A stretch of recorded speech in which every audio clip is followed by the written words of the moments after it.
नमस्कार, Shriram time news मध्ये मी कैलास सोनवणे आपले हार्दिक स्वागत करतो। सुरुवातीला पाहूया 24 तासातील ताज्या घडामोडी। लिंगपिसाट अशोक खरातच्या खासगी ट्रस्टला दिलेले 1.5 कोटी रुपये मंत्री जयकुमार रावल यांच्याकडून वसूल करून त्यांच्यावर गुन्हा दाखल करीत हकालपट्टी करण्याची माजी आमदार अनिल गोटे यांची मागणी। मनपाच्या जप्ती पथकातर्फे गल्ली नंबर 4 मधील बँक ऑफ महाराष्ट्राचे फर्निचर जप्तीची कारवाई। धुळे प्रादेशिक परिवहन कार्यालयातील कथित भ्रष्टाचार थांबवण्यासाठी लोक जनशक्ती पार्टीतर्फे धरणे आंदोलन सुरू। SSVPS महाविद्यालयाच्या सेमिनार हॉलमध्ये करिअर निवड व स्पर्धा परीक्षेबाबत प्रेरणादायी कार्यशाळा संपन्न। आणि श्रीराम नवमी निमित्त देवपूर परिसरात श्रीराम ग्रुपच्या वतीने काढण्यात आली सुवाद्य मिरवणूक। आता बातमीपत्र विस्ताराने। लिंगपिसाट अशोक खरातच्या खासगी ट्रस्टला दिलेले 1.5 कोटी रुपये मंत्री जयकुमार रावल यांच्याकडून वसूल करून रावल यांच्यावर गुन्हा दाखल करून त्यांची हकालपट्टी करावा अशी मागणी शिवसेना ठाकरे गटाचे ज्येष्ठ नेते माजी आमदार अनिल गोटे यांनी पत्रकार परिषद घेऊन केली आहे। लिंगपिसाट अशोक खरातच्या खासगी ट्रस्टला दिलेले 1.5 कोटी रुपये मंत्री जयकुमार रावल यांच्याकडून वसूल करावे, तसेच मंत्री जयकुमार रावल यांना सहआरोपी करून त्यांची मंत्रिमंडळातून हकालपट्टी करावी या प्रकरणाची चौकशी सर्वोच्च न्यायालयाच्या न्यायमूर्तींच्या अध्यक्षतेखालीच झाली पाहिजे अशी मागणी माजी आमदार अनिल गोटे यांनी पत्रकार परिषद घेऊन केली आहे। यावेळी बोलताना गोटे यांनी सांगितले की वस्तुतः नाशिक येथे पोलीस कमिशनर यांचे कार्यालय आहे, तसेच विशेष पोलीस महानिरीक्षकांचे कार्यालय सुद्धा आहे। गृह खात्यामधील 2 अतिवरिष्ठ पोलीस अधिकारी नाशिक शहरात वास्तव्यात आहेत। पोलीस अकॅडमी आहे।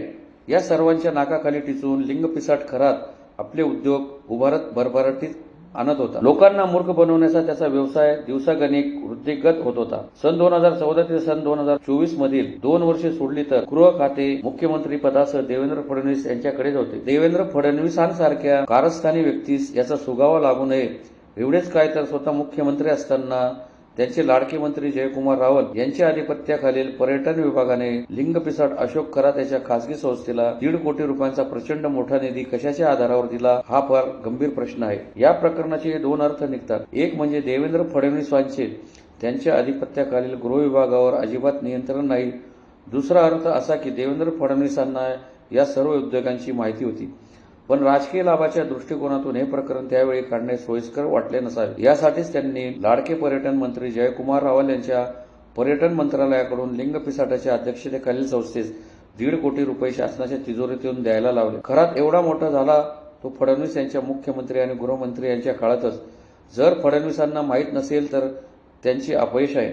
त्यांनी स्वतः जबाबदारी स्वीकारून गृह खात्याचा राजीनामा देणे आवश्यक आहे असेही गोटे यांनी सांगितले। खरातांच्या सावलीप्रमाणे वागणाऱ्यांना तसेच त्यांच्या कृत्यात सहभागी असलेल्या सर्वांना आरोपी करून यांची सार्वजनिक इज्जत उतरवल्याशिवाय हे हीन माणुसकीला काळीमा फासणारे उद्योग थांबू शकणार नाहीत। म्हणून या प्रकरणाची चौकशी सर्वोच्च न्यायालयाच्या न्यायमूर्तींच्या अध्यक्षतेखालीच झाली पाहिजे अशी मागणी अनिल गोटे यांनी केली। जयकुमार रावल यांनी कशाच्या आधारावर अशा किती संस्थांची त्यांच्याकडे मागणी आली होती आणि किती संस्थांची त्यांनी मान्य केली हे खुलासेवा झालं पाहिजे। आणि खरात लिंगपिसाटाचं मूत्र कपसेला ते परदेशातलं मध आणि वेगळा असं एकत्र करून जे काय वहाने जल तयार होत होतं ते जयप्रकाश जयकुमार रावलांनी घेतलंय का? जिल्ह्याचे पालकमंत्री म्हणून त्याची चौकशी लागली। त्यांच्यासारखी होती, कोकणवाड्यासारखी होती, कळायला पाहिजे। आपली काय मागणी असेल अन्नासाहेब? सुमारे 98 लाखांच्या मालमत्ता कर वसुलीसाठी महापालिकेच्या जप्ती पथकाने शहरातील गल्ली नंबर 4 मधील बँक ऑफ महाराष्ट्राचे फर्निचर जप्तीची कारवाई केली आहे। धुळे शहरातील गल्ली नंबर 4 मधील बँक ऑफ महाराष्ट्र या बँकेकडे सुमारे 98 लाखांची थकबाकी असल्याने महापालिकेच्या जप्ती पथकाने बँकेचे फर्निचर जप्तीची कारवाई केली आहे। गल्ली नंबर 4 मधील बँक ऑफ महाराष्ट्रकडे सुमारे 98 लाखांची कर थकबाकी असल्याने महापालिकेचे जप्ती पथक शुक्रवारी बँकेत धडकले। वारंवार नोटीस देऊनही बँकेने दाद न दिल्याने मनपाचे पथक बँकेला सील ठोकण्याच्या तयारीत होते। मात्र बँकेने या पथकाला कोणतीही दाद दिली नाही। शिवाय पथकातील उपायुक्तांसह वसुली अधीक्षकांना 2 ते 2.5 तास ताटकळत ठेवले. अखेर महापालिकेच्या पथकाने बँकेतील खुर्च्या व बाकडे जप्त करण्याची कारवाई केली. शहरातील गल्ली नंबर 4 मध्ये राजवाडे संशोधन मंडळाची इमारत असून त्यात बँक ऑफ महाराष्ट्राची शाखा कार्यरत आहे. या बँकेकडे सुमारे 5 ते 6 वर्षाची एकूण 97,90,857 रुपये इतकी थकबाकी आहे. सदर थकबाकी वसुलीसाठी महापालिकेकडून गेल्या 2 ते 3 वर्षापासून वारंवार नोटिसा बजावल्या जात आहेत. गेल्याच वर्षी बँकेने पैसे भरण्याबाबत लेखी दिले होते, तरी बँकेने कराचा भरणा केला नाही. त्यामुळे शुक्रवारी महापालिकेचे वसुली अधीक्षक शिरीष जाधव, निरीक्षक अनिल सुडके, पंकज मोठे, सतीश जाधव, सचिन पवार, पप्पू वराडे, अशोक मांगिडकर यांचे पथक बँकेला सील ठोकण्यासाठी गेले. सुरुवातीला मनपाच्या पथकाने बँकेच्या मॅनेजरला थकबाकी भरण्याबाबत सांगितले. त्यानंतर मॅनेजरने दिल्ली कार्यालयाला या प्रकरणाची माहिती दिली. दिल्ली कार्यालयाने शास्ती माफ करून कराचा भरणा करण्याची तयारी दर्शवली. त्यानुसार शास्ती माफ करून एकूण 42,73,939 रुपयांचा धनादेश वसुली अधीक्षकांना देण्यात आला. त्यामुळे मनपाच्या उपायुक्त स्वालिया मालगावे, शिरीष जाधव यांचे पथक धनादेशाची वाट पाहत थांबले, परंतु 2 ते 2.5 तास होऊनही धनादेश मिळाला नाही. शेवटी धनादेश देण्यासही नकार देण्यात आला. त्यामुळे महापालिकेच्या पथकाने बँक सील करण्याची भूमिका घेतली. सर्व कर्मचाऱ्यांना बाहेर निघण्यास सांगितले, परंतु बँकेच्या मॅनेजरने पथकाशी उज्जत घालत सरकारी कामात अडथळा आणण्याचा प्रयत्न केला. यावेळी आझादनगर पोलीस ठाण्याचे सहाय्यक पोलीस निरीक्षक विजय ठाकूर यांच्यासह कर्मचारी घटनास्थळी दाखल झाले. तरी देखील बँकेने सील करण्याच्या कारवाईला विरोध केला. अखेर मनपाच्या पथकाने बँकेतील खुर्च्या व बाकी उचलून नेली. दरम्यान या प्रकारामुळे बँकेत तणावाचे वातावरण निर्माण झाले होते. धुळे महापालिकेतर्फे जप्ती पथक नेमण्यात आले आहे. धुळे शहरातील बऱ्याच मालमत्ता धारकांकडे मोठ्या प्रमाणात थकबाकी असल्याने सदर आयुक्त साहेब, अतिरिक्त आयुक्त साहेब व उपायुक्त स्वालिया मालगावे साहेब यांच्या मार्गदर्शनाखाली जप्तीच्या कारवायांची प्रोसेस चालू आहे.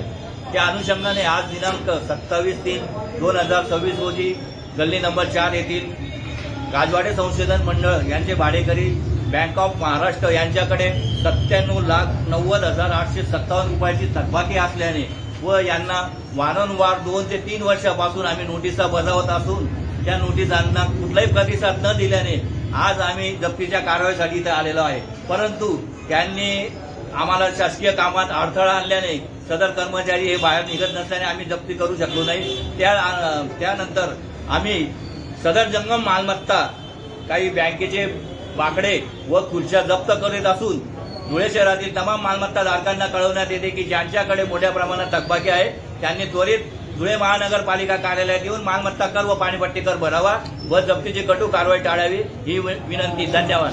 पुढील कारवाई काय झाणार आहे सर? पुढील कारवाई आम्ही आमच्या महापालिकेच्या विधी तज्ज्ञांकडून मार्गदर्शन घेऊन तसंच पोलीस डिपार्टमेंटचंही मार्गदर्शन घेऊन पुढील कारवाई आम्ही थोड्याच दिवसात पूर्तता करणार आहोत. धुळे प्रादेशिक परिवहन कार्यालयातील कथित भ्रष्टाचार थांबवून परिवहन अधिकारी अशोक पवार यांचे निकटवर्तीय राकेश शिरसाट यांची चौकशी करून कारवाई करावी यासाठी लोकजनशक्ती पार्टीतर्फे धरणे आंदोलन सुरू करण्यात आले.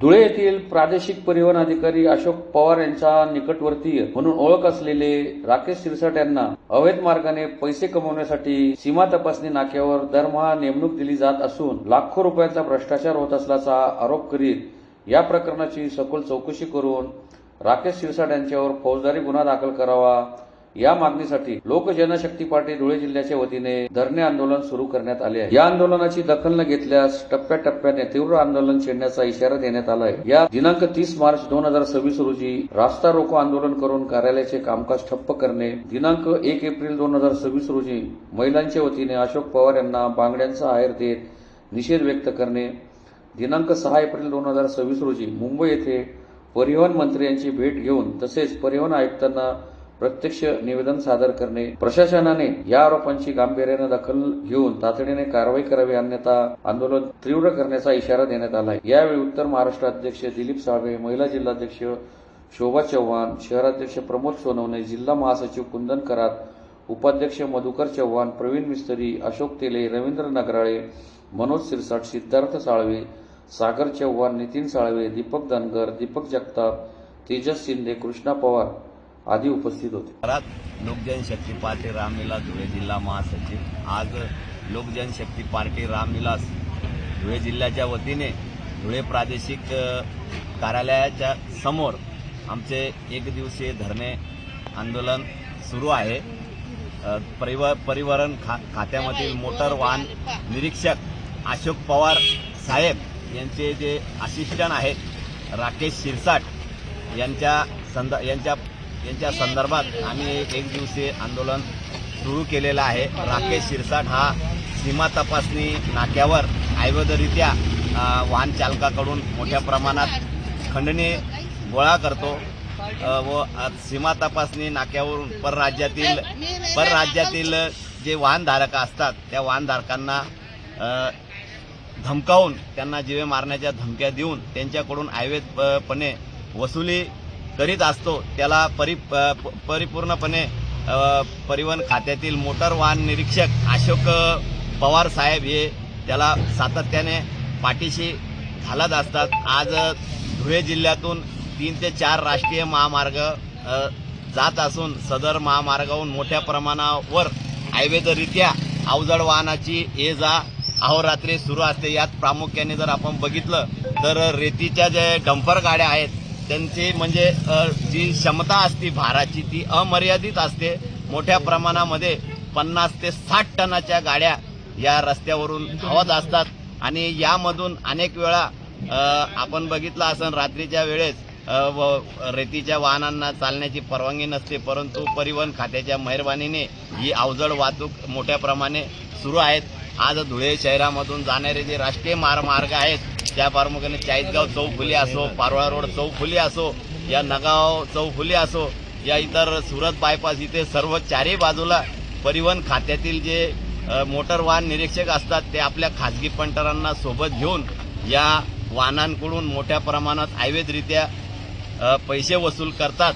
आणि प्रामुख्याने जर बघितलं तर जे डंपर असतात, रेतीचे जे डंपर असतात त्यांना मुळामध्ये रजिस्टर जे नंबर असतो तो नंबर कुठल्याही वाहनांवर आपल्याला दिसून येत नाही. यावरून सिद्ध होते की धुळ्यातील परिवहन खाते हे किती मोठ्या प्रमाणात भ्रष्टपणाचा यांनी कळस गाठलेला दिसून येत आहेत.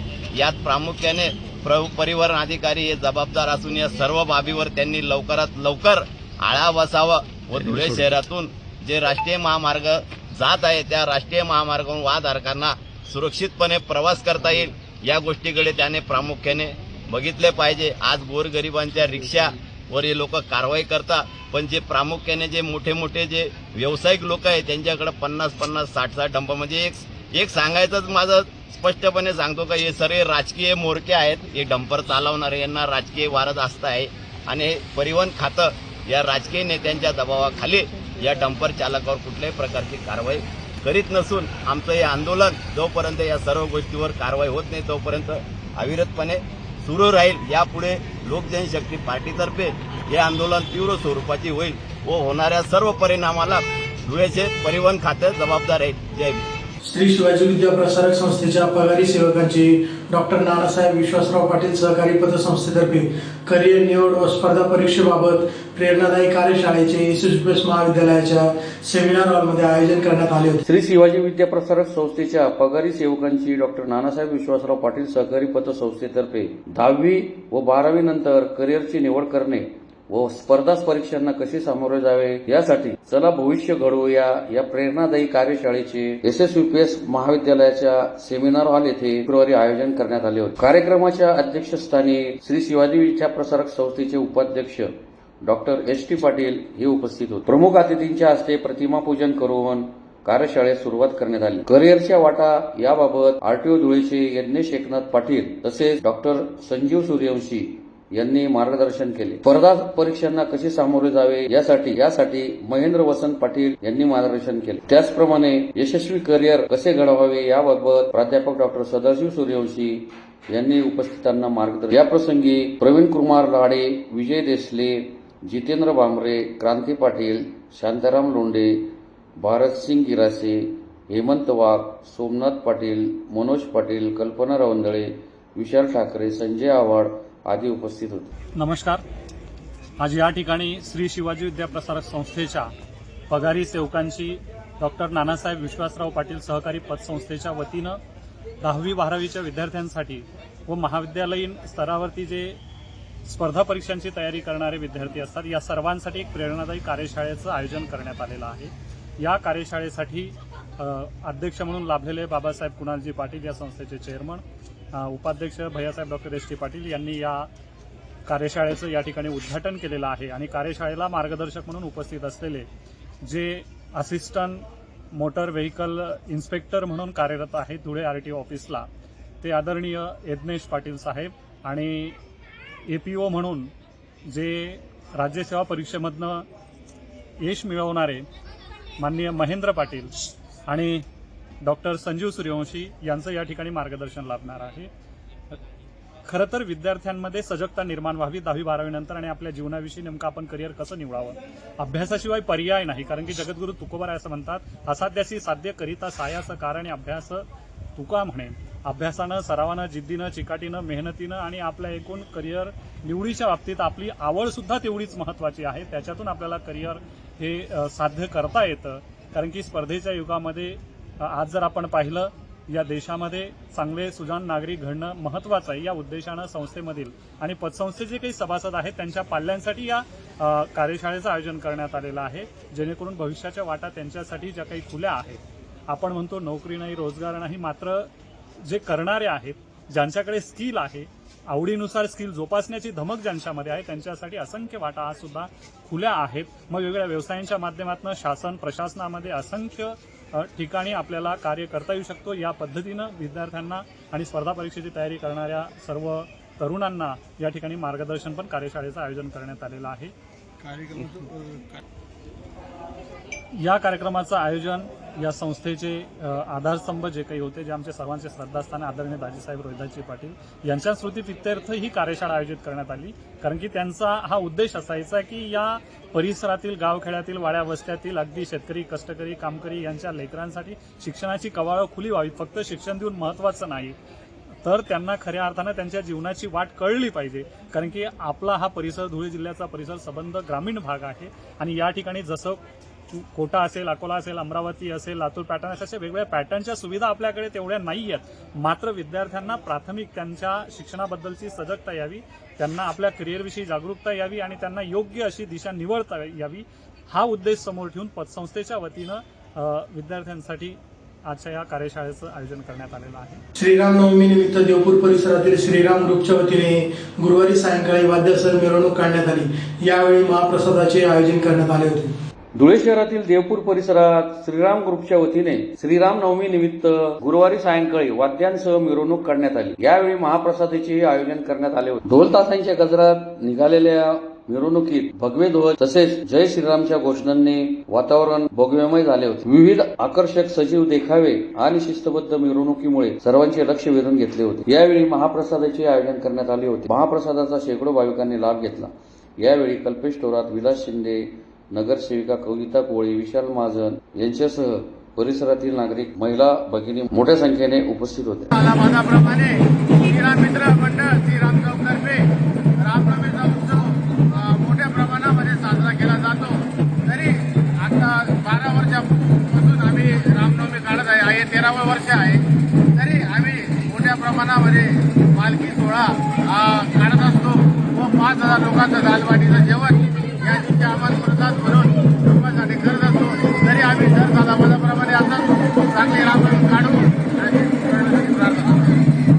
प्रमाणे आम्ही ही मिरवणूक काढतो. दत्त मंदिरपासून रामसभापर्यंत ही मोठी भव्य प्रमाणात मिरवणूक असते. त्याच्यात पालखी भक्तीमध्ये जिवंत देखावा असतो. त्याच्यात राम, लक्ष्मण, हनुमान यांचं जीवन सजीव देखावा असतो. तरी आम्ही म्हणजे दर सालाप्रमाणे चांगलं रामनवमी साजरा करण्याचा प्रयत्न करतो. मोठ्या प्रमाणामध्ये म्हणणार आहे. पुन्हा एक नजर ठळक घडामोडींवर. लिंगपिसाट अशोक खरातच्या खासगी ट्रस्टला दिलेले 1.5 कोटी रुपये मंत्री जयकुमार रावल यांच्याकडून वसूल करून त्यांच्यावर गुन्हा दाखल करीत हकालपट्टी करण्याची माजी आमदार अनिल गोटे यांची मागणी. मनपाच्या जप्ती पथकातर्फे गल्ली नंबर 4 मधील बँक ऑफ महाराष्ट्राचे फर्निचर जप्तीची कारवाई. धुळे प्रादेशिक परिवहन कार्यालयातील कथित भ्रष्टाचार थांबवण्यासाठी लोक जनशक्ती पार्टीतर्फे धरणे आंदोलन सुरू. SSVPS महाविद्यालयाच्या सेमिनार हॉलमध्ये करिअर निवड व स्पर्धा परीक्षेबाबत प्रेरणादायी कार्यशाळा संपन्न. आणि श्रीराम नवमी निमित्त देवपूर परिसरात श्रीराम ग्रुपच्या वतीने काढण्यात आली सुवाद्य मिरवणूक. याचबरोबर श्रीराम टाइम न्यूजचे बातमीपत्र संपले. दिवसभरातील ताज्या घडामोडींसाठी पाहत राहा श्रीराम टाइम न्यूज. भेटूया पुढील प्रसारणात. तोपर्यंत नमस्कार.